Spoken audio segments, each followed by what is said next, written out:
সংক্রান্ত এগুলা। Oh, no, no, no. Hello, আসসালামু আলাইকুম স্যার। ওয়ালাইকুম সালাম। তোমরা কেমন আছো সবাই? জি স্যার, ভালো আছি স্যার। আপনি কেমন আছেন? এই তো আছি, আমি ভালো আছি। আমার কথা কি ক্লিয়ার শোনা যাচ্ছে?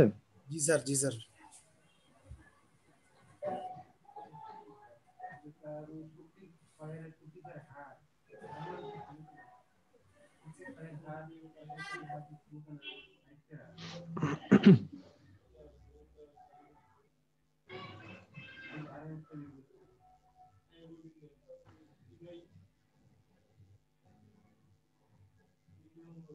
তোমাদের পার্টিসিপেন্ট আজকে কম, 20 জন মাত্র দেখছি।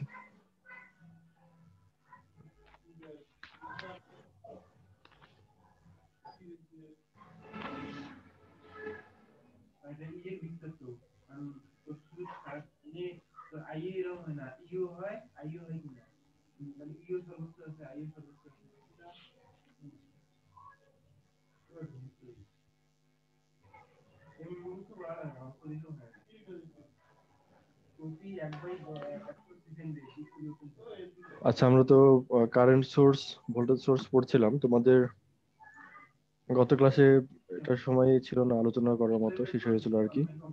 তো কারেন্ট সোর্স নিয়ে কারো কারো একটু কনফিউশন ছিল। আজকে কি সবাই আছো তোমরা?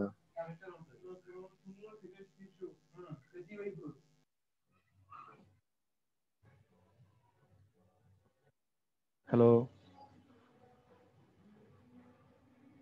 জি স্যার। সবাই কি কারেন্ট সোর্স, ভোল্টেজ সোর্স এটা বুঝতে পেরেছো? কোনো কনফিউশন কি আছে?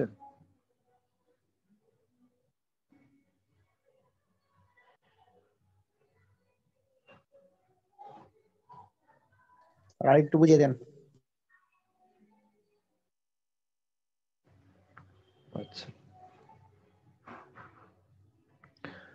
কারেন্ট সোর্স আর ভোল্টেজ সোর্সের ইন্টারনাল ইম্পিডেন্স নিয়ে তোমাদের প্রবলেম ছিল কারো কারো, এটা নিয়ে আজকে একটু কথা বলি। ইন্টারনাল ইম্পিডেন্সটা তুমি কারেন্ট সোর্সের কথা যদি চিন্তা করো, আমরা এরকম ধরনের একটা কথা বলেছিলাম যে প্র্যাকটিক্যাল কারেন্ট সোর্স এরকম ধরনের হয় যে মেন সোর্সটা এখানে, তার সাথে একটা আমরা ইম্পিডেন্স কল্পনা করি যেটা কিনা ওই সোর্সের সাথে প্যারালাল। আর ভোল্টেজ সোর্স হলো যেরকম আমরা চিন্তা করি, সেটা হচ্ছে একটা সোর্স, যেটা ভোল্টেজ সোর্স, এখানে পিওর একটা ভোল্টেজ সোর্স, এবং ওর সাথে একটা ইম্পিডেন্স যেটা ওর সাথে সিরিজে লাগানো থাকে। তো তোমাদের প্রবলেম বলেছিল কেউ কেউ যে আমাদের এটা এখানে সিরিজে লাগাচ্ছি, এটা এখানে প্যারালালে লাগাচ্ছি, এর কারণটা কি? এটা মনে হয় তোমার যে কনফিউশন ছিল, এটা নিয়ে আমরা এটা আজকে একটু বেশি ক্লিয়ার করবো আর কি। দেখো, আমাদের কারেন্ট সোর্সের কথা যেটা, সেটা হলো যে এই কারেন্ট সাপ্লাই দিবে। হ্যাঁ, এখানে ভোল্টেজের কথাটা আমরা এখানে বেশি প্রাধান্য দিব না, আমরা দিব কারেন্টের কথাটা। কারেন্ট সাপ্লাই দিবে। তো এটা যদি আইডিয়াল কারেন্ট সোর্স হতো, তাহলে আমরা এখান থেকে যে পরিমাণ কারেন্ট পাবো, আমরা এই এ আর বি যে টার্মিনাল, এখানে যে কোনো লোড যদি লাগাই, এই কারেন্টের ভ্যালু কোনো চেঞ্জ হবে না। এটা হচ্ছে আমাদের মেন কনসেপ্টটা। এখন প্র্যাকটিক্যাল সিচুয়েশনে যেটা দাঁড়ায়, সেটা হলো যে আমরা এখানে এ আর বি তে লোড যদি আমরা কম বেশি করি, তাহলে কারেন্টের ভ্যালু কম বেশি হয়। তো কারেন্টের ভ্যালু যদি কম বেশি হয়, তাহলে এটাকে আমরা কিভাবে এটাকে এখানে ব্যাখ্যা করতে পারি? এটা ব্যাখ্যা করা যেতে পারে এভাবে যে আমরা যদি এর সাথে আলাদা কোনো একটা ব্রাঞ্চ যদি আমরা এখানে অ্যাড করতে পারি, বা আমরা যদি এখানে কনসিডার করি, তাহলে এটা ব্যাখ্যা করা যায়, তাছাড়া কিন্তু এটা ব্যাখ্যা করা যায় না। তো কারেন্ট সোর্স যখন আমরা নেব, তখন এখানে একটা আইডিয়াল কারেন্ট সোর্স এবং তার সাথে একটা প্যারালালি একটা ইম্পিডেন্স এখানে লাগানো হবে, যাতে করে তুমি এখানে যদি কারেন্ট কোনোভাবে ইম্পিডেন্স এখানকার মানে এ আর বি এর যে ইম্পিডেন্সটা, এটা যদি চেঞ্জ করো, এটা চেঞ্জ করলে পরে আমাদের কারেন্টের ভ্যালু এখানে যেটুকু চেঞ্জ হবে, সেটুকু চেঞ্জটা এটা দিয়ে পুষে যাবে আর কি। তার মানে এখানে যদি আমরা কারেন্টের ইম্পিডেন্সের ভ্যালুটা যদি এ আর বি টার্মিনালে চেঞ্জ করি, মানে আমরা যদি এটাকে কমিয়ে দিই মনে করো, তো যদি কমিয়ে দিই তাহলে এখানে কারেন্টের ভ্যালু বাড়বে। কারেন্টের ভ্যালু যদি এখানে বাড়ে, তাহলে আমাদের এই ব্রাঞ্চে কারেন্টের ভ্যালু কমেছে, এদিকে বাড়ছে। আবার এটা যদি আমরা এখানে যদি কারেন্ট ইম্পিডেন্সের ভ্যালুটা যদি বাড়িয়ে দিই, তাহলে আবার এখানে কারেন্টের ভ্যালুটা এই এ থেকে বি তে যাওয়ার সময় কমে যাচ্ছে। তখন আমরা বলবো যে এখানে যেটুকু কমে গেল, সেটুকু আবার এই 100 ওহমস এর যে ইম্পিডেন্সটা আছে সেটার মধ্যে দিয়ে যাচ্ছে। তো এই হচ্ছে আমাদের প্র্যাকটিক্যাল সিচুয়েশনটা মূলত আমরা ব্যাখ্যা করার জন্য এরকম একটা প্যারালালি কল্পনা করি। এখন বিষয় হলো যে এটাকে যদি আমরা প্যারালালি না ধরতাম, তাহলে কি হতো? প্যারালালি না ধরে যদি আমরা এটাকে সিরিজেও এখানে যদি কল্পনা করতাম, কারেন্ট ভোল্টেজ সোর্সের মতো, যদি ভোল্টেজ সোর্সের মতো আমরা যদি এখানে সিরিজেও একে যদি কল্পনা করতাম, আমরা জানি যে একটা সিরিজ কানেকশনে কারেন্টের ভ্যালু সবার জন্য সমান থাকে। তো কারেন্টের ভ্যালু যদি সমান থাকে, তাহলে তুমি এটাকে আর কি করে ব্যাখ্যা করতে যে কারেন্টের ভ্যালু এখানে কমে যাচ্ছে? এখানে একটা সেভাবে ব্যাখ্যা করা যেত না। তাহলে আমরা যদি এটাকে সিরিজে লাগাই তাহলে হবে না, আমাদের এটাকে অবশ্যই প্যারালালি লাগাতে হবে, যাতে করে কারেন্টের ভ্যালুটা যেখানে ব্রাঞ্চ হয়ে যাচ্ছে, কারেন্টটা যে কমে যাচ্ছে, এটা একটা ব্যাখ্যা পাওয়া যায়। এখন বিষয় হলো যে তাহলে এটা যদি হয় অবস্থা, তাহলে আমরা যদি এটা একটা সেল কল্পনা করি, তাহলে এই সেলের মধ্যে এটাকে কিভাবে আমরা ব্যাখ্যা করতে পারি? তাহলে সেলের মধ্যে ব্যাখ্যা করার জন্য আমরা যেটা বলবো সেটা হচ্ছে যে এটা যদি আমরা একটা সেল কল্পনা করি, এর মধ্যে কারেন্ট ফ্লো হচ্ছে, তো কারেন্ট ফ্লোটা তুমি টার্মিনাল পাচ্ছ হলো এ আর বি টার্মিনাল। তাহলে এ আর বি টার্মিনাল যদি আমরা এখানে কম বেশি করি, তাহলে কারেন্টের ভ্যালু যে কম বেশি হবে, তো যেটুকু কম হলো এই কমের কারেন্টটুকু যাবে হলো ওই সেলের মধ্যকার যে ইম্পিডেন্সটা আছে সেই ইম্পিডেন্সের মধ্যে, মানে সেলের মধ্যে নিজে এটা ফ্লো করবে। তো নিজে যদি ফ্লো করে তাহলে কোন টার্মিনাল থেকে কোন টার্মিনালে যাবে? অবশ্যই এ থেকে বি টার্মিনালের মধ্যে যাবে। তাহলে এটা নিজস্ব যে ইন্টারনাল যে ইম্পিডেন্সটা আছে এটা তো পুরো সেল জুড়ে আছে। তার মানে হলো এটা এ থেকে বিতে আসার সময় এটা সম্ভব যে এ থেকে বিতেও আমাদের এটা সরাসরি এর বাইরে দিয়ে না আসে এই সেলের মধ্যে দিয়ে এ থেকে বিতে চলে যেতে পারে। তো এই সিচুয়েশন তুমি কল্পনা করলে পরে এটা হবে। আর তাছাড়া আমরা এখানে এটাকে এই সেল কল্পনা না করে আমরা একটা প্র্যাকটিক্যালি কারেন্ট সোর্স আমরা কিভাবে একটা বানাতে পারি এটার একটা সার্কিট ডায়াগ্রাম আজকে আমরা আলোচনা করব, এটা একটু ক্লিয়ার হবে। আর ভোল্টেজ সোর্সের কথা যদি বলি, এখানে একটা আইডিয়াল ভোল্টেজ সোর্স কিছু ভোল্টেজ সাপ্লাই দিচ্ছে। এটা আইডিয়াল হলে পরে এ আর বি তে তুমি এটা যত ইম্পিডেন্স চেঞ্জ করো এর ভোল্টেজের ভ্যালু কোনো চেঞ্জ হওয়া উচিত না, কিন্তু আমাদের প্র্যাকটিক্যাল সিচুয়েশনে এটা ইম্পিডেন্স চেঞ্জ করলে মানে এ আর বি তে যদি আমরা ইম্পিডেন্স চেঞ্জ করি এই বি টার্মিনালের মধ্যে, তাহলে ভোল্টেজ ভ্যালু সামান্য কিছু পার্থক্য হয়। তো এইটুকু যে পার্থক্য হয় এটা আমরা ডিফাইন করার জন্য তাহলে কি করবো, আমরা জানি যে ভোল্টেজ কি করে, এটা সিরিজে এটা ডিভাইডেড হয়ে যায়। তার মানে হলো আমাদের এখানে যেটুকু পরিমাণে ভোল্টেজ কমে যাচ্ছে ওইটুকু ভোল্টেজ কোনো না কোনো জায়গায় এখানে ড্রপ হচ্ছে, তাহলে এই ড্রপটুকু বোঝানোর জন্য আমরা এখানে একটা সিরিজে একটা ইম্পিডেন্স এখানে কল্পনা করবো এটাকে ব্যাখ্যা করার জন্য।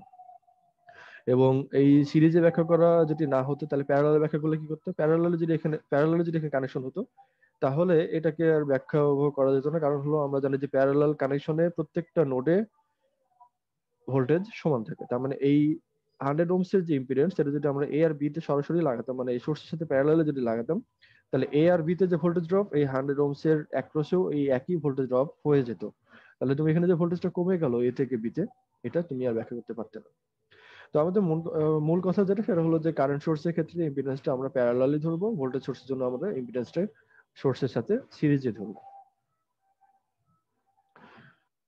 আচ্ছা, এইটুকু ক্লিয়ার হলো সবার কাছে তোমাদের? আচ্ছা, আমাদের কি নয়েজ বেশি শোনা যাচ্ছে কি আমার মাইক্রোফোন থেকে আজকে? না স্যার, নাকি মোটামুটি ঠিকই আছে স্যার। ঠিকই আছে? আচ্ছা, জি আমাদের স্যার। এখানে ব্যাকগ্রাউন্ডে প্রচুর গান বাজনা চলছে আর কি, মানে খুবই বাজে অবস্থা, জানোই তো দেশের সব জায়গাতে একই সিচুয়েশন আর কি। আমরা তো যাই হোক, আমরা ওদিকে কথা না যাই।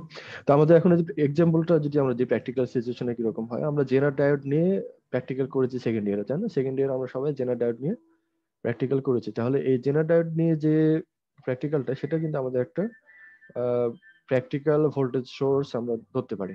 এখানে কোনো একটা ব্যাটারি আছে, ব্যাটারির যে ইএমএফ সেটা সাপ্লাই দিচ্ছে, এখানে একটা ভ্যারিয়েবল লোডের সাহায্যে এখানে সাপ্লাই দিতে পারো, ভ্যারিয়েবল লোড বা এটা ফিক্সড ভ্যালু হতে পারে।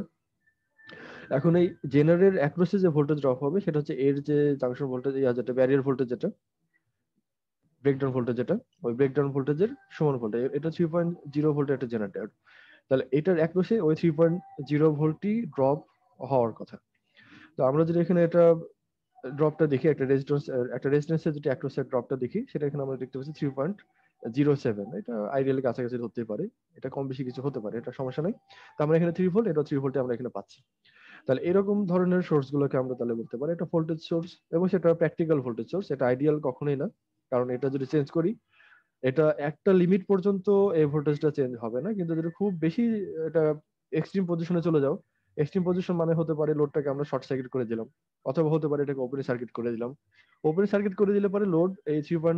মানে লোডের মানে এই অ্যাক্রসে আমাদের ভোল্টেজটা ওই 3.0 ভোল্টই থাকবে, বা 3.7 ভোল্ট যেটা এখানে দেখছে সেটাই থাকবে, 3.07।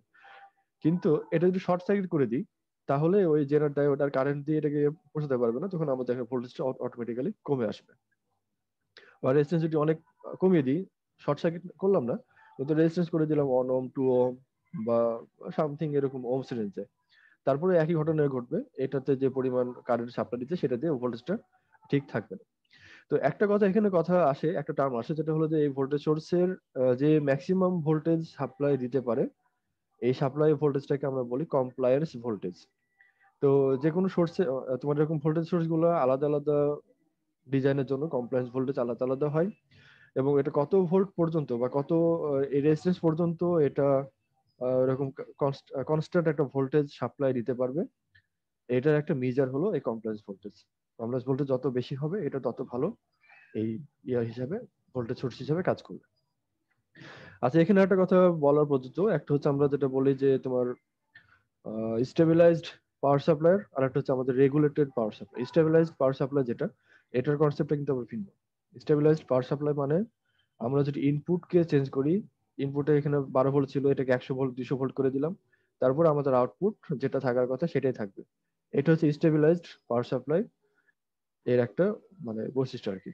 আর আমাদের এখানে যেটা বলছি আমরা প্র্যাকটিক্যাল ভোল্টেজ সোর্স, এখানে আমরা ইনপুট ভোল্টেজ কত চেঞ্জ হবে এটা নিয়ে আমাদের মাথায় ব্যথা নেই। ইনপুট ভোল্টেজটা আমরা এখানে ফিক্সড রাখবো, কিন্তু আউটপুট লোডের রেসপেক্টে এই ভোল্টেজটা কি হচ্ছে, মানে এখানকার টার্মিনাল ভোল্টেজটা কি হচ্ছে, এটা নিয়ে আমাদের কথা।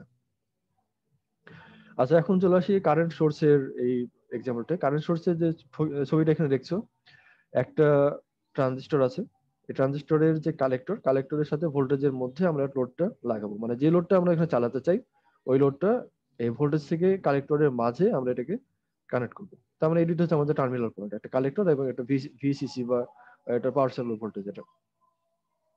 আর এই কালেক্টর ইমিটার থেকে একটা রেজিস্ট্যান্স এখানে 2 ওহম সামথিং একটা ছোট অল্প রেজিস্ট্যান্সের একটা ভ্যালু একটা রেজিস্ট্যান্স, এটা সে কানেক্ট করে একটা গ্রাউন্ডে আমরা দিয়ে দিব। এবং এটা বেসটাকে বায়াস করার জন্য আমরা এখানে যেটা ব্যবহার করবো সেটা একটা জেনার ডায়োড। আমরা জানি যে জেনার ডায়োড সবসময় কাজ করে রিভার্স বায়াসে। দেখো, এটা হচ্ছে জেনার ডায়োডের পি টার্মিনাল আর এটা হচ্ছে এন টার্মিনাল। পি টার্মিনালকে আমরা লাগিয়েছি গ্রাউন্ডের সাথে। সরি, তোমরা যদি বুঝতে অসুবিধা হয় বা কোনো বুঝতে মনে করো যে এটা ভুলে গেছো কোনো জায়গায়, সাথে সাথে অবশ্যই বলবা। তো জেনার ডায়োড তোমরা সেকেন্ড ইয়ারে পড়েছো, আমরা জানি এটা জেনার ডায়োড কাজ করে অবশ্যই রিভার্স বায়াসে।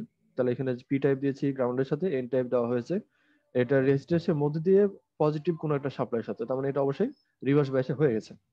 আর এখানে একটা সামথিং কোনো একটা রেজিস্ট্যান্স এখানে আছে আর অন। এখন বিষয় হলো আমরা যদি এখানে কারেন্টের কথাগুলো যদি চিন্তা করি, এই সার্কিটে কিভাবে কাজ করে। এই ভিএসএস থেকে কারেন্টটা যাচ্ছে, যে এখানে দুইটা ব্রাঞ্চ হলো, একটা ব্রাঞ্চ এদিকে আর একটা ব্রাঞ্চ এইদিকে। এইদিকে যে ব্রাঞ্চটা, এইদিকে ব্রাঞ্চটা যে এখানে একটা ভোল্টেজ ড্রপ ঘটাচ্ছে এই জেনারেটরের অ্যাক্রসে, এবং জেনারেটরের অ্যাক্রসে ভোল্টেজ ড্রপ যেটা হচ্ছে সেটা হচ্ছে অবশ্যই এর ব্রেকডাউন ভোল্টেজের সমান। এবং এর ব্রেকডাউন ভোল্টেজ যদি সামথিং 3 ভোল্ট যদি হয়, তাহলে এখানে 3 ভোল্ট ড্রপ হবে। এবং ওই 3 ভোল্ট তাহলে এটা অ্যাপ্লাই হচ্ছে এই রেজিস্ট্যান্স সহ এই বেজের মধ্যে। ভালো করে খেয়াল করো, আমরা এখানে কারেন্টের কথাটা প্রথমে এদিক থেকে চিন্তা করলাম, এদিকেও যাচ্ছে অবশ্যই, আমরা এটা পরে বলছি। কারেন্ট ভিএসএস থেকে যে আর এর মধ্যে দিয়ে এই জেনারেটরের অ্যাক্রসে থেকে গ্রাউন্ডের মধ্যে দিয়ে এখানে আসছে, তাহলে গ্রাউন্ডের মধ্যে যখন জেনারেটরের মধ্যে যখন আসছে, এখানে এর ব্রেকডাউনের সমান ভোল্টেজ এখানে ড্রপ করবে। এবং সেই এটা যদি আমাদের 3.7 ভোল্টের জেনারেটর হয়, তাহলে এখান থেকে শুরু করে এই গ্রাউন্ড পর্যন্ত আমরা 3.7 ভোল্ট পাবো। তার মানে 3.7 ভোল্ট আমরা অ্যাপ্লাই করছি কার উপর, এই ট্রানজিস্টরের বেজ এবং ইমিটারের মধ্যে যে রেজিস্টরটা আছে এই রেজিস্টর এবং এই বেজের মধ্যে আমরা অ্যাপ্লাই করছি। এখন এখানেও কিছু আবার ড্রপ হবে, এই R2 রেজিস্ট্যান্সের অ্যাক্রসে কিছু ড্রপ হবে। এখানে যে ড্রপটা হচ্ছে সেই ড্রপটা যদি তুমি বাদ দাও এই 3.7 বা সামথিং এখানে যে ড্রপ হলো সেটা থেকে, তাহলে আমরা বেস থেকে ইমিটারের মধ্যকার ড্রপটা পাবো। আবারও বলছি, এখানকার যে ড্রপ, এই ড্রপটা হচ্ছে এটা এবং এই পয়েন্টের অ্যাক্রসে ড্রপ মানে ড্রপ হচ্ছে। তার মানে হলো আমরা এই R2 এর অ্যাক্রসে যে ড্রপ, এটা যদি এই এই জেনারেটরের মানে ড্রপ থেকে যদি আমরা বিয়োগ করি, তাহলে এই ট্রানজিস্টরের বেজ এবং ইমিটরের মাঝে যে ড্রপ বা এখানে যে অ্যাপ্লাই করছি আমরা, সেটা আমরা পেয়ে যাব। এই যে বায়াস ভোল্টেজটা, এটা যদি আমরা ক্যালকুলেট করি, মানে বায়াসিং ভোল্টেজ যদি আমরা ক্যালকুলেট করি, তাহলে কিভাবে পাবো আমরা বায়াসিং ভোল্টেজ? আমরা তাহলে এখান থেকে এটা ড্রপ মাইনাস এটা ড্রপ, এখন আমাদের এই এখানকার যে ড্রপ এটা আমাদের জানা দরকার, এই R2 এর অ্যাক্রসের ড্রপটা জানা দরকার। তাহলে এই ড্রপটা কতখানি হবে? আমরা তাহলে উল্টো কথা বলতে পারি যে এখানকার ড্রপ যদি আমাদের VZ যদি হয়, জেনারেটর অ্যাক্রসের ড্রপ যদি VZ হয়, এবং এই কালেক্টর বেস থেকে ইমিটরের ড্রপ যদি হয় VB, মানে বেস টু ইমিটর ভোল্টেজ, তাহলে এই VB minus VZ minus VBE এটা সমান হলো এখানকার ড্রপ। তো এখানকার ড্রপটার আমরা নাম দিয়েছি হলো VR2। VR2 R2 অ্যাক্রসের drop VR2। তাহলে VR2 ইকুয়ালস টু হচ্ছে VZ মাইনাস VBE।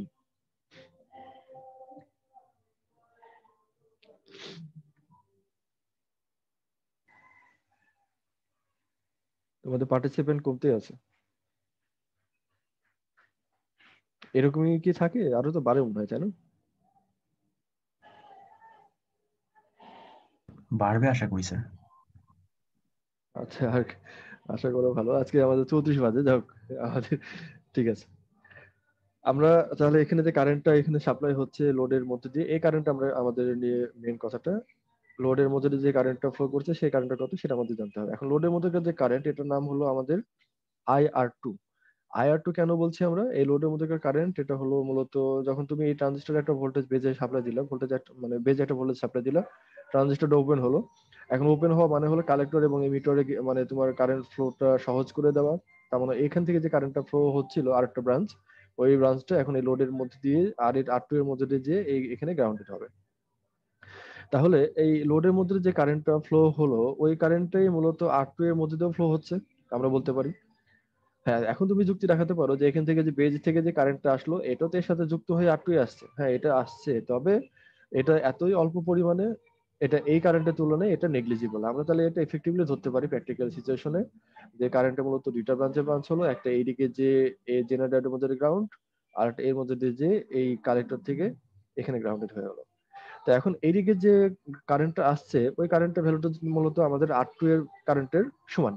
তাহলে IR2 ইকুয়ালস টু IE, মানে এখানকার যে এমিটার কারেন্ট ইকুয়ালস টু এটা কালেক্টর কারেন্ট, একই কথা। ইকুয়ালস টু এই যে আমরা যেটা জানি এখানে যে I equals to V by R। তাহলে এখানে যে ভোল্টেজ ড্রপ আমরা একটু আগে যেটা বললাম আর কি, যে IR2 এর অ্যাক্রসে ভোল্টেজ ড্রপ হচ্ছে VR2, তাহলে ভোল্টেজ ড্রপ ডিভাইডেড বাই এটা রেজিস্ট্যান্স, এটা রেজিস্ট্যান্স হচ্ছে R2, এটা রেজিস্ট্যান্সে ভাগ করলাম। তো এই আর কি। তাহলে আমাদের এখানে যে রেজিস্ট্যান্সের ভ্যালু, কারেন্টের যে ভ্যালু, এই ভ্যালুটার মধ্যে দেখো আমাদের যে লোডের যে রেজিস্ট্যান্স এটা এখানে অ্যাবসেন্ট।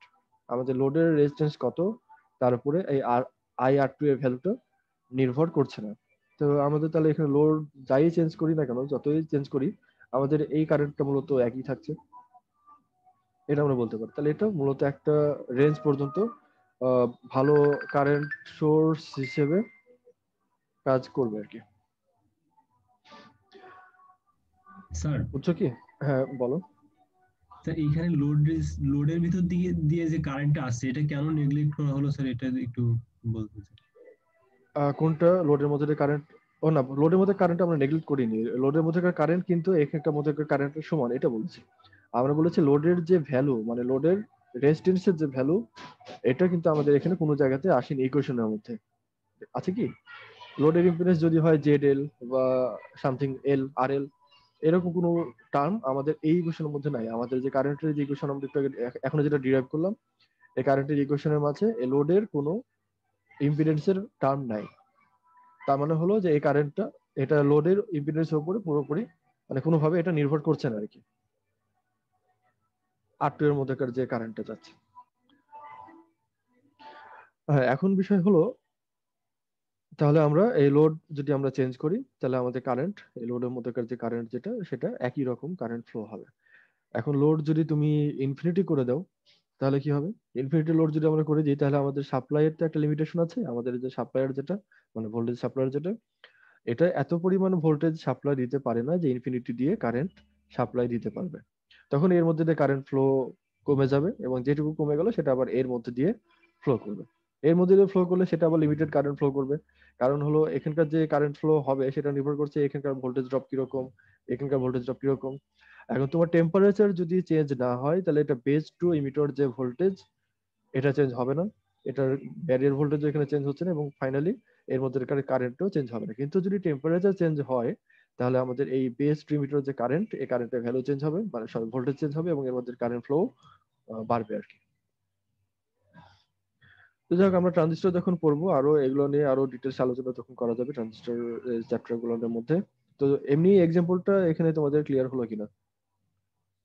ভোল্টেজ সোর্স, কারেন্ট জি স্যার, সোর্সের মোটামুটি ক্লিয়ার স্যার। মোটামুটি ক্লিয়ার, আর একটু পড়লেই এটা ক্লিয়ার হয়ে যাবে। আমরা আজকে নতুন যে টপিকটা আলোচনা করব সেটা হচ্ছে স্টার ডেল্টা বা delta star conversion theorem. Delta star conversion theorem. তো delta star conversion theorem, delta কি আর স্টারটা কি আমরা এটা আগে জানা দরকার।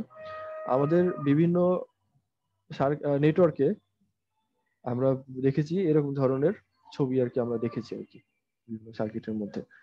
এই যে এখানে যদি দেখো, আমরা একটু বড় করি ছবিটা,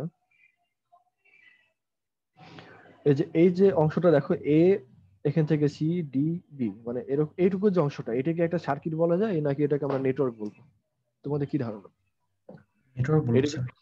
সার্কিট বলতে পারি কি? মনে হয় না স্যার। স্যার এটা নেটওয়ার্ক বলতে সার্কিট হবে তো মনে হয় স্যার।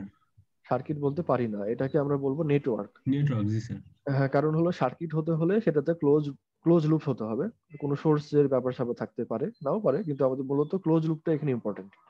সার্কিট হতে হলে একটা ক্লোজ লুপ হতে হবে, তাহলে এটাকে আমরা সার্কিট বলবো না। এটা আমাদের মূলত যেটা হয়, কতগুলো আমরা আহ, ইয়াকে কি বলে, এটাকে কম্পোনেন্টকে আমরা যদি এরকম ভাবে কানেকশন দিই, তাহলে এটা হয়ে যায় একটা নেটওয়ার্ক। এবং নেটওয়ার্কটা কিসের মতো দেখতে দেখো, এটা একটা আমাদের যে টি, যে মানে লেটারটা, টি লেটারের সাথে এটা মিলছে আর কি, তাহলে এটা এরকম ভাবে টি এর মতো দেখতে। স্যার এই কারণে এটাকে আমরা বলছি টি সেকশন নেটওয়ার্ক। হ্যাঁ বলো।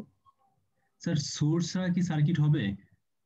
সোর্স ছাড়া সার্কিট হবে কিনা, আমরা এখানে, হ্যাঁ, হ্যাঁ স্যার। সোর্স ছাড়া তো আমাদের কোনো সার্কিটকে আমরা ড্রাইভ করতে পারবো না। কোনো একটা সার্কিট চালানোর জন্য মানে সেটাই তো বলছি, তাহলে অবশ্যই তো কোনো একটা সার্কিটের কোনো ড্রাইভিং প্রয়োজনীয়তা থাকলো না। ড্রাইভিং এনার্জি দরকার, এবং তার জন্য সোর্স লাগবে। মানে এটা তো স্যার বেসিক কম্পোনেন্ট সোর্সটা সার্কিটের হ্যাঁ, জন্য, কানেক্টিং হ্যাঁ, ওয়্যার, হ্যাঁ, সোর্স রেজিস্ট্যান্স, এগুলো তো। অবশ্যই, অবশ্যই। কিন্তু আমাদের এটা কিন্তু কোনো সার্কিট না, আমরা এখানে যেটা বলেছি এটা একটা নেটওয়ার্ক। জি স্যার, এখন এটা এই তো নেটওয়ার্ক নেটওয়ার্ক, যখন কিন্তু আমরা আপনি বললাম, বললেন যে সোর্স লাগবে না, সেই জন্য বললাম যে। না না, সোর্স লাগবে, সোর্স লাগবে। আর সোর্স যদি তুমি এখানে না, সোর্স লাগবে না মানে, এটা মানে হলো কিন্তু এই না যে ওই বলিনি যে মানে একদমই সোর্স লাগবে না। তোমার সার্কিটের ডায়াগ্রামের মধ্যে হয়তো সোর্সটা দেখানো নাই, কিন্তু একটা নোড দেখানো হয়েছে যে এই পয়েন্ট বি পয়েন্টে আমরা এত ভোল্টেজ সাপ্লাই দিব। এইভাবে কিন্তু সার্কিট ডায়াগ্রাম দেখানো হয়। যেমন এই যে এখানে দেখো, এটাতে কোনো সোর্স কি আছে? আমরা কোনো সোর্স কি আঁকিয়েছি? এটা কিন্তু সোর্স আমরা আঁকাইনি, কিন্তু এটা একটা সার্কিট ডায়াগ্রাম। কেন বলতে পারি? কারণ এখানে সোর্সের একটা, মানে এখানে যে সোর্স আমরা সাপ্লাই দিব এমন একটা টার্মিনাল আমাদের আছে, আমরা এখানে ভোল্টেজটা সাপ্লাই দিব। কিন্তু আমরা সোর্সটা এখানে সরাসরি আমরা দেখাইনি, ব্যাটারি আকারে আমরা কোনো সোর্স এখানে দেখাইনি। এটা আমরা বলতে চাইছি যে এখানে সোর্সটা সরাসরি দেখানো নাও থাকতে পারে, এরকম ভোল্টেজের একটা টার্ম থাকবে, কিন্তু আমাদের সার্কিটটা মূলত ক্লোজ লুপ হতে হবে। কোনো একটা ইলেকট্রন ফ্লো করে সম্পূর্ণ পথ ঘুরে আবার ওই পয়েন্টে ফিরে আসার একটা ব্যবস্থা থাকতে হবে, তাহলে আমরা এটা সার্কিট বলবো। তো যাক, সার্কিট নিয়ে আমাদের আলোচনা আগে হয়েছে, এটা একটু দেখবা। তো হ্যাঁ, তাহলে আমরা এখন নেটওয়ার্ক নিয়ে কথা বলছি। তাহলে এই নেটওয়ার্কে যখন আমরা বললাম, তো এটা দেখতে আমাদের টি এর মতো, এই কারণে আমরা এটা বলছি টি সেকশন নেটওয়ার্ক। আর এখানে দেখতে এটা দেখো অনেকটা এরকম ভাবে যে পায়ের মতো দেখতে, গ্রিক লেটার পাই, পায়ের মতো দেখতে, তাহলে এটাকে আমরা বলি এরকম ভাবে ওর সাথে মিল রেখে এটা পাই সেকশন নেটওয়ার্ক। তাহলে এটা হচ্ছে আমাদের টি সেকশন নেটওয়ার্ক, কারণ টি এর মতো দেখতে। এই তিনটা কম্পোনেন্টকে যদি আমরা একটু আলাদা ভাবে এরকম ভাবে সাজাই, এটাকে আমরা বলবো পাই সেকশন নেটওয়ার্ক, কারণ পায়ের মতো দেখতে। এখন এটাকে যদি আরেকটু রিড্র করো, তাহলে এটাকে আমরা এরকম ভাবে লিখতে পারি, এবং এটাকে আমরা তাহলে এখন বলে দেখতে মনে হচ্ছে এটা ওয়াই এর মতো, তাহলে এটাকে আমরা বলবো ওয়াই ওয়াই নেটওয়ার্ক। এটাকে আমরা বলতে পারি ওয়াই এর মতো দেখতে, তাই না? এবং আমরা এটা এরপরে এরপরে এদিকে যদি দেখো, এটাকে আমরা যদি একটু রিঅ্যারেঞ্জ করি, তাহলে উপরের যে ইম্পিডেন্সটা সেটা এরকম ভাবে আছে, এটার নিচে যে ইম্পিডেন্সটা মূলত এটা একটাই পয়েন্ট, তাহলে এটাকে আমরা যদি একটা পয়েন্ট এরকম ভাবে দেখাই, তাহলে এটা এখন আমাদের মূলত দেখতে ডেল্টার মতো মনে হচ্ছে। একটু ঘুরিয়ে দেখলে পরে ডেল্টার মতো দেখতে মনে হচ্ছে, ত্রিভুজ আকৃতি। তাহলে ডেল্টার মতো যেহেতু দেখতে মনে হচ্ছে, তাহলে এটাকে আমরা বলতে পারি ডেল্টা সেকশন নেটওয়ার্ক, মানে ডেল্টার মতো দেখতে, এটা নাম দেওয়া হচ্ছে এরকম ভাবে। তাহলে আমাদের টি সেকশন আর পাই সেকশন মূলত একই। এদিকে সরি, টি সেকশন এবং ওয়াই সেকশন মূলত একই, এবং পাই সেকশন ডেল্টা সেকশন মূলত একটাই জিনিস আর কি, একই নেটওয়ার্ক। আমরা যদি একটু একটু ভিন্নভাবে দেখি তাহলে এরকম ভাবে দেখা যাবে। কিন্তু এই পাই সেকশন আর টি সেকশন যে নেটওয়ার্ক গুলো, এই দুইটা কিন্তু হুবহুব একই না, এগুলোর যে ভ্যালু গুলো এটা হুবহুব একই না। কিন্তু খেয়াল করে দেখবো যে এই টি সেকশনের যে প্রত্যেকটা ইম্পিডেন্সের যে ভ্যালু, এটা ওই স্টার বা ওয়াই, এটাকে স্টারও বলা হয় ওয়াই সেকশন, বা এটাকে স্টারও বলা হয়। তো স্টার সেকশন বা ওয়াই সেকশন নেটওয়ার্কের প্রত্যেকটা ইম্পিডেন্সের ভ্যালু সমান সমান। এটা জেড ওয়ান ছিল, এটা জেড ওয়ান, এটা জেড টু ছিল, এটা জেড টু, এটা জেড থ্রি, এটা জেড থ্রি হয়ে আছে। তার মানে এটা সমান সমান হয়েছে। এটাকে যেভাবে আছে জাস্ট এটা অ্যারেঞ্জমেন্টটাকে যদি আমরা একটু ঘুরিয়ে দেখি, তাহলে ঠিক এরকম দেখাবে, এবং সেটাকে আমরা টি সেকশন থেকে পাই সেকশন বা স্টার সেকশন বলবো। আর একই রকম ভাবে পাই সেকশনটাও আমরা যদি বলি, পাই সেকশনটাও যদি আমরা রিঅ্যারেঞ্জ করি, মানে ভ্যালুগুলোকে ভ্যালুগুলো একই রেখে যদি আমরা এরকম রিঅ্যারেঞ্জ করি, তারপর এটাকে আমরা ডেল্টা সেকশন বলবো আর কি। পাই সেকশনটাই মূলত ডেল্টা সেকশন। কিন্তু এই টি সেকশন আর পাই সেকশনের যে ভ্যালু, এটা কিন্তু একই রকম। এখানে ছিল Z one, Z two, Z three, আর পাই সেকশনে এসে এটা হয়ে গেল Z B, Z A, Z C. এটা আর একই থাকছে না। কিন্তু বিষয় হলো এই টি সেকশন এবং পাই সেকশনের যে কনসেপ্ট, সেটা হলো যে আমরা এই এ বি সিডি যে টার্মটা, মানে নেটওয়ার্কের যে টার্মিনাল গুলো আছে, এখানে এ বি সিডি টার্মিনাল গুলো ভোল্টেজ এবং কারেন্টের ভ্যালু গুলো সমান সমান। তার মানে হলো এই টি সেকশন নেটওয়ার্ক এবং পাই সেকশন নেটওয়ার্ক ইকুইভ্যালেন্ট। এই দুটো নেটওয়ার্ক ইকুইভ্যালেন্ট, কিন্তু তাদের নেটওয়ার্কের যে কম্পোনেন্ট গুলো, এই কম্পোনেন্টের ভ্যালু গুলো আলাদা আলাদা। এটা আমাদের কনভার্সন কিছু রুল আছে, আমরা এই রুলগুলো আমরা ডিরাইভ করবো আজকে। আমাদের মূল বিষয় হলো যে এটার মানে তোমার এই কারেন্ট এবং ভোল্টেজের যে ভ্যালুগুলো এ বি সি ডি তে, এটা কোনো চেঞ্জ হওয়া যাবে না। তো এটা করে আমাদের লাভটা কি? কনভার্সন থিওরেম, মানে আমাদের যে টি সেকশন থেকে পাই সেকশনে কনভার্ট করে আমাদের লাভটা কি? আমরা যখন এক্সাম্পল করব পরে দেখবা যে আমাদের কিছু কিছু সার্কিট আছে যেটাকে আমরা যে এমনি কারেন্ট রেজিস্ট্যান্সের যে প্যারালাল এবং সিরিজের যে রুল গুলো আছে, ওই সিরিজ প্যারালাল রুল দিয়ে আমরা সবগুলো সার্কিটকে সিম্পলিফাই করতে পারি না। সবগুলো থেকে আমরা ইকুইভ্যালেন্ট রেজিস্ট্যান্স বের করে নিয়ে আসতে পারি না। তো যেসব জায়গাতে এরকম পারি না, সেসব জায়গাতে আমরা এরকম ডেল্টা ওয়াই কনভার্সন বা এরকম পাই টি কনভার্সন দিয়ে আমরা এটাকে সহজে এটা মানে ইকুইভ্যালেন্ট রেজিস্ট্যান্স গুলো বের করে নিয়ে আসতে পারি, বা সার্কিটটা আমরা সহজে সলভ করতে পারি। এটা একটা টুল আর কি, মূলত আমাদের যে প্যারালাল সিরিজের যেরকম একটা টুল, একটা এটা কোনো একটা সলভ করার জন্য, সার্কিটকে সলভ করার জন্য, ঠিক একই রকম ভাবে এটাও তাই। আচ্ছা, তাহলে আমাদের এখন তাহলে এটাকে আমরা যেটা করব সেটা হচ্ছে এই conversion from T pi section to T section. আমাদের পাই সেকশন নেটওয়ার্ক আমাদের প্রথমে আছে মনে করো, এটা থেকে আমরা টি সেকশনে নিয়ে যাব, বা আমরা বলতে পারি আমাদের ডেল্টা সেকশন আছে, আমরা এটা থেকে ওয়াই সেকশনে নিয়ে যাব, একই কথা। তো এই ডেল্টা সেকশন থেকে ওয়াই সেকশনে যদি আমাদের নিয়ে যেতে হয়, তাহলে আমাদের এই যে ইম্পিডেন্স গুলো ছিল Z A, Z B, Z C, এটাকে আমাদের চেঞ্জ করতে হবে এবং চেঞ্জ করে Z one, Z two, Z three তে নিয়ে আসতে হবে। এখন Z one, Z two, Z three এটাকে আমাদের ওই Z A, Z B, Z C এর টার্মে কেমন হয় এটা আমাদের ডিরাইভ করাটা কাজ। আমরা সব প্রথমে এ এবং সি টার্মিনালটা যদি আমরা কনসিডার করি, এ এবং সি টার্মিনাল, এটা তো এ এবং সি টার্মিনাল কনসিডার করব। আমরা প্রথমে ধরে নিচ্ছি যে আমাদের এই এ বি সি মানে এ সি এফ এবং এখানকার এ সি এফ, এই যে টার্মিনাল গুলো, এই টার্মিনাল গুলো নিয়ে ভোল্টেজ এবং কারেন্টের ভ্যালু সমান সমান হবে, এটা আমরা প্রথমেই ধরে নিচ্ছি। আমাদের প্রথম অ্যাজাম্পশন হচ্ছে এটার ভোল্টেজ কারেন্ট ভ্যালু গুলো চেঞ্জ হবে না। তাহলে এটা চেঞ্জ না হলে এটার ইন্টারনাল যে ইম্পিডেন্স গুলো কেমন হয় এটা আমাদের ডিরাইভ করতে হবে। এই সেকশন এ থেকে আমরা বলি যে তাহলে এ থেকে সি তে যে আমরা ইম্পিডেন্স দেখবো, এ এবং সি এর মধ্যেকার ইম্পিডেন্স যদি দেখো, তাহলে দেখবা হলো এটাতে মূলত আছে হলো জেড ওয়ান এবং জেড টু, এবং এটা তো আমাদের যে ওপেন সার্কিট হয়ে আছে, আমরা শুধু এই টার্মিনাল থেকে দেখলে পরে দেখবো এটা Z one plus Z two, এটা সিরিজে আছে। তাহলে Z AC equals to Z one plus Z two, Z AC equals to Z one plus Z two. তাহলে আমরা এটা প্রথম এই ফিগার ওয়ান সি থেকে আমরা এটা বলতে পারছি। এখন ফিগার ওয়ান ডি তে চলে আসো। এখানে যদি আমরা এসি এর মধ্যে ইম্পিডেন্সটা দেখি, তাহলে এখানে দেখবো এই জেড এটার এখানে একটা এরভাবে আছে, এবং তার সাথে জেড বি এবং জেড সি সিরিজে হয়ে এর সাথে প্যারালাল আছে। মানে জেড বি এবং জেড সি সিরিজে তারা, এবং সিরিজে থাকার পরে যা হয় ওই ভ্যালুটা জেড এর সাথে প্যারালালে আছে। তাহলে আমরা এটার যে ইম্পিডেন্সটা যদি আমরা বের করতে চাই, তাহলে এই ওয়ান বাই জেড এসি, এই ডেল্টা সেকশনের ইম্পিডেন্সটা one by Z AC equals to one by Z A plus one by Z A, Z B plus Z C, one by Z A এটাতে প্রথমটা এই যে এটা plus one by Z B plus Z C. এবং এটা যদি simplify করো, তাহলে এটা এখানে ইয়া হবে লসাগু করলে এবং কোন ভাগ যোগ বিয়োগ করে সবকিছু করে Z AC equals to Z A into Z, মানে এটাকে ঘুরিয়ে দেওয়ার পরে যেটা হলো আর কি, ওপরটা নিচে লব হর লব করলে এটা Z A equal into Z B plus Z C divide by এটা Z A, Z B, Z C, এটা পাওয়া যাচ্ছে। তাহলে আমরা জেড এসি এটা বললাম, এখানে এটা এখনো জেড এসি সমান বলছি। এটা আমাদের বলেছে যে এই পয়েন্ট গুলো আমাদের ইম্পিডেন্স সমান থাকবে, মানে এ থেকে সিতে যদি ইম্পিডেন্স দেখি এখানকার এ থেকে সিতে ইম্পিডেন্স সমান হবে, তাছাড়া এখানে ভোল্টেজ কারেন্ট রিলেশন তুমি সমান করতে পারবে না। ওই লজিক থেকে আমরা এখন বলতে পারি তাহলে এখানে যেটা জেড এসি এটা জেড এসি সমান সমান, তাহলে এই Z one plus Z two equals to এখন যেটা এখানে বোল্ড করা আছে সেটা, তাহলে Z one plus Z two equals to এটা সমান করলাম। এখন এর নিচে যেটা আছে Z A plus Z B plus Z C, এটাকে সিম্পলিফাই করার জন্য আমরা জাস্ট এখানে জেড লিখে রাখলাম। তার মানে Z A, Z B, Z C যোগ করলে যা হয় এটাকে আমরা সিম্পলি জেড বলছি। এটা একটা কপি করি।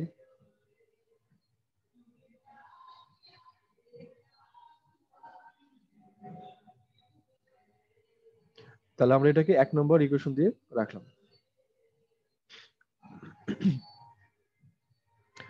এখন আমরা যে কাজটা করব সেটা হলো, এবার এই যে এটাতে দেখো, এবার ওই একই কাজটা আমরা এখানে আগে যেটা করলাম সেটা হচ্ছে এ থেকে সি এর মধ্যে আমরা এটা কনসিডার করেছি। এখন আমরা করব কি, এই সি থেকে এফ এর মাঝে আমরা এই ইম্পিডেন্সটা আবার ক্যালকুলেট করি। সি থেকে এফ এর মাঝে, সি এবং এফ এর মাঝে যে ইম্পিডেন্স, এটা এই ওয়াই সেকশনে হলো পরে Z2 প্লাস Z3 হয়, Z2 প্লাস Z3। এবং ডেল্টা সেকশনে যদি আমরা কনসিডার করি, তাহলে সি থেকে এফ এর মধ্যে ইম্পিডেন্স হচ্ছে মূলত এই জেড সি এর সাথে জেড বি এবং জেড এ প্যারালালি আছে। তাহলে 1/ZCF equals to 1/ZC plus 1/ZA plus ZB, 1/ZA plus ZB। এবং এটাকে তুমি রিঅ্যারেঞ্জ করো, সিম্পলিফাই করলে পারি ZCF ইকুয়ালস টু আমরা লিখতে পারি হলো ZC into ZA plus ZB divide by 1 plus ZA ZB ZC। তাই 1/ZA ZB ZC এটাকে আমরা আগের মতো করে যদি আমরা এখানে লিখি, তাহলে এটাকে আরেক লাইনে এখানে লিখাই যায়, এটা ইকুয়ালস টু এই নিচের অংশটা মিলে শুধুমাত্র, সরি,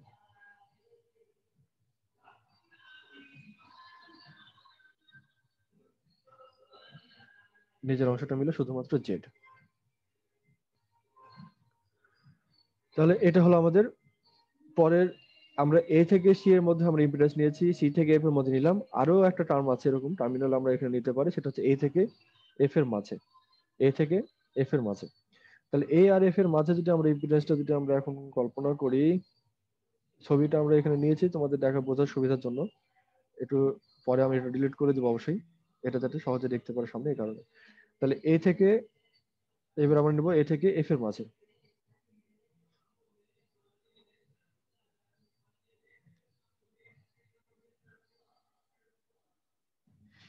আচ্ছা, এখানে আরেকটা জিনিস বলা হয়নি, সেটা হলো যে আমরা যে জেডসিএফ যেটা ক্যালকুলেট করলাম, তাহলে জেডসিএফ এর ভ্যালু এটাও হয় আবার এটাও হয়।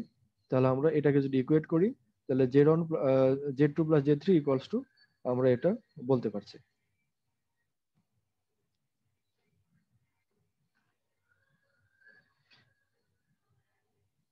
আচ্ছা, তাহলে আমরা এরপরে যাই।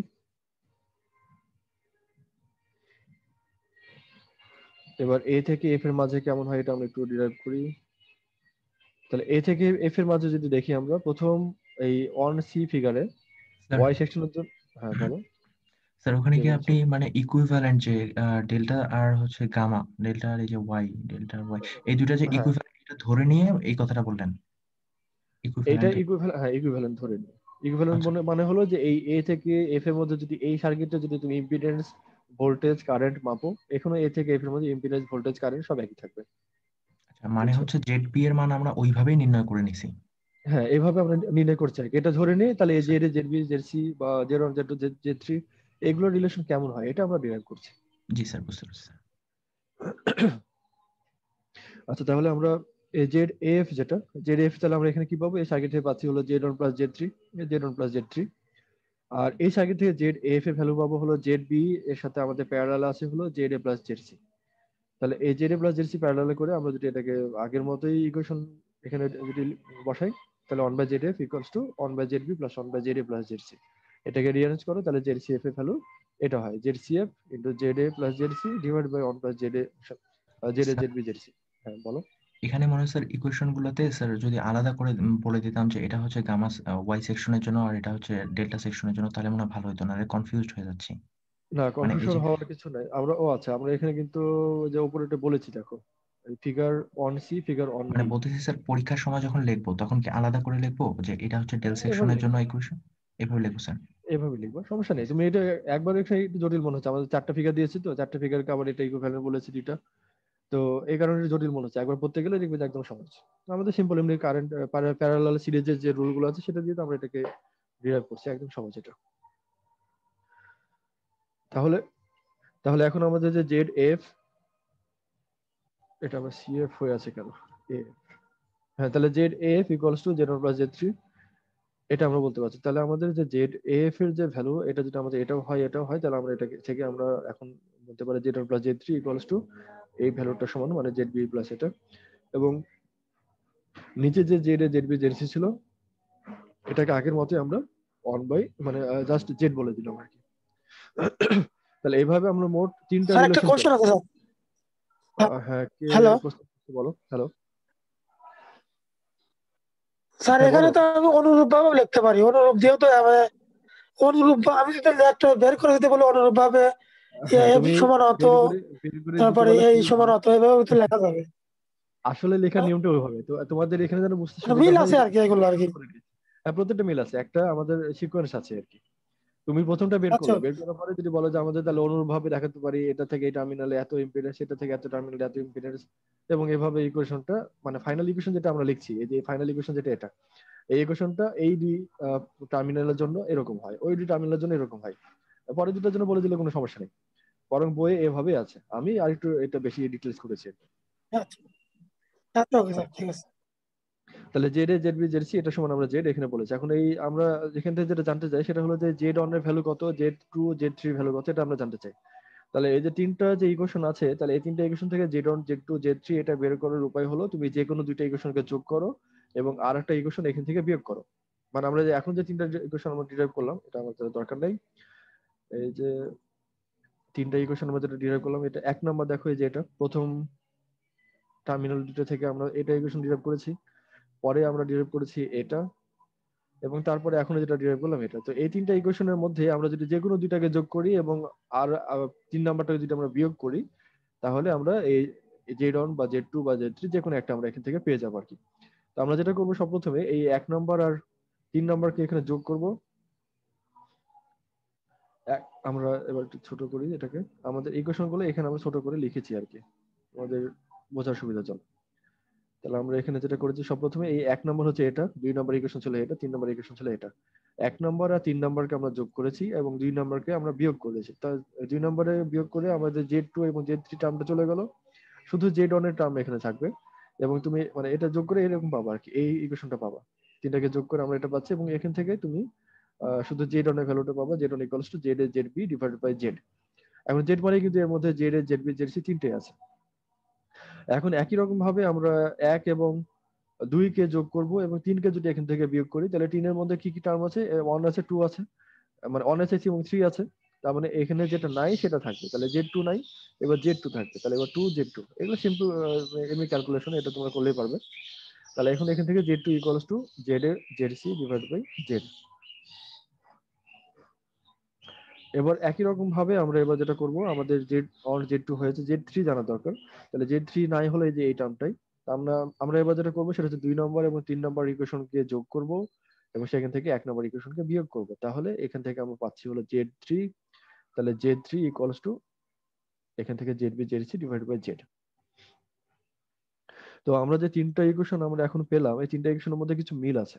এখানে আমরা পেয়েছি জেড অন, এটা আমরা কালার করে দিই তাহলে তোমাদের বুঝতে সুবিধা হবে।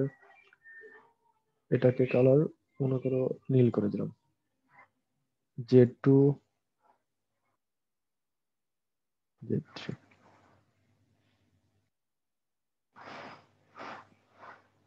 তাহলে এই যে তিনটা ইকুয়েশন পেলাম, এই তিনটা ইকুয়েশনের মধ্যে একটা মিল আছে, এই মিলটা তোমরা ধরতে পারছো কিনা?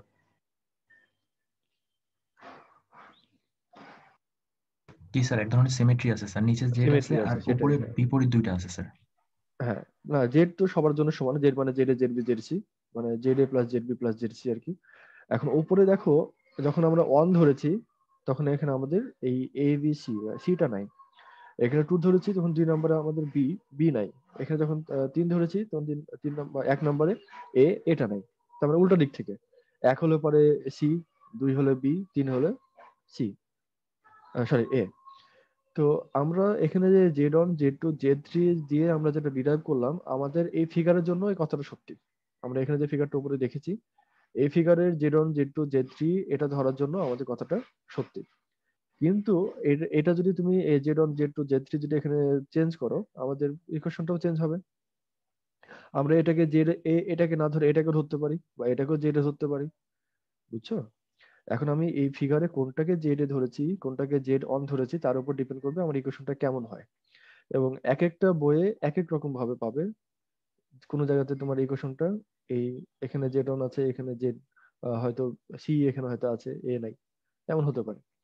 তো আমাদের দেখতে হবে হলো কোন ফিগারের রেসপেক্ট আমরা ধরেছি। আমরা এখানে যখন ধরেছি এটা দেখো Z on equals to Z A Z B divide by Z, মানে Z A Z B Z C. তো এটা নিয়ে যেটা আমরা ব্যাখ্যা করি, যখন এখানে 1 আছে তখন এখানে সি নাই। তার মানে হলো যখন, আচ্ছা এটাকে এই কোশ্চেনটা কপি করে নিয়ে আসি তাহলে তোমাদের বুঝতে সুবিধা হবে।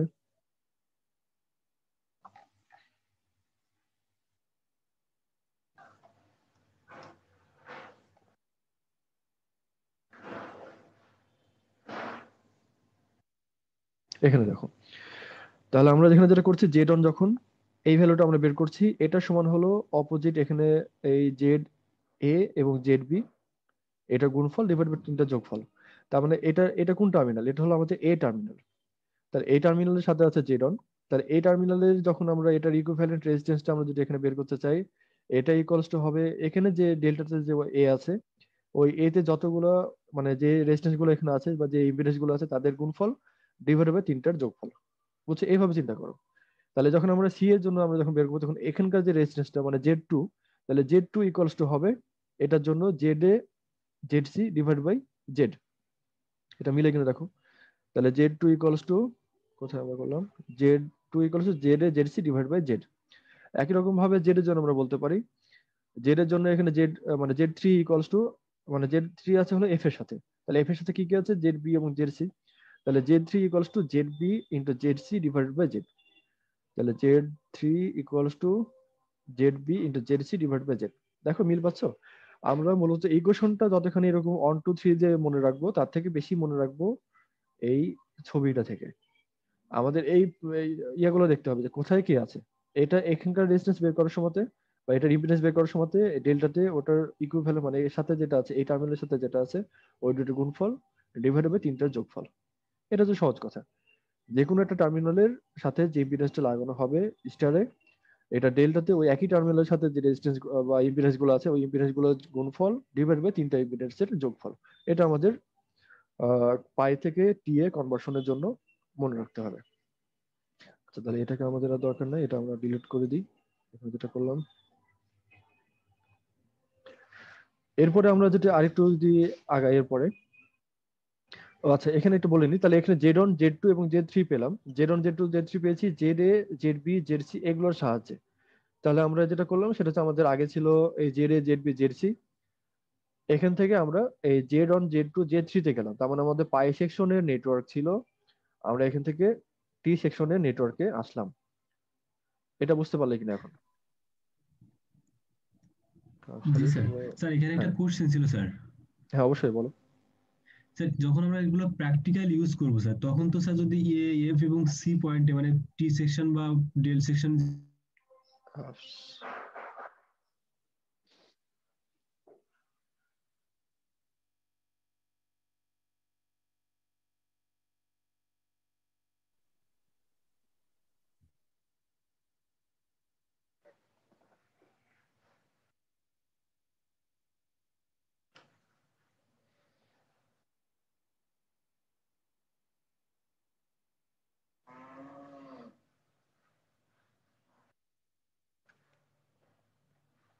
স্যার আপনার কথা শোনা যাচ্ছে না স্যার। তুমি কি এখন শুনতে পাচ্ছ? তোমরা আমার এখানে ইলেকট্রিসিটি চলে গেছে আর কি। জি স্যার এখন শোনা যাচ্ছে জি স্যার। স্যার এখন শুনতে পাচ্ছি স্যার। আচ্ছা ঠিক আছে, সরি কারেন্ট চলে গেল আর কি। তো হ্যাঁ তুমি কি প্রশ্ন করছিলে আমি শুনতে পাইনি, তুমি আরেকবার বলবে?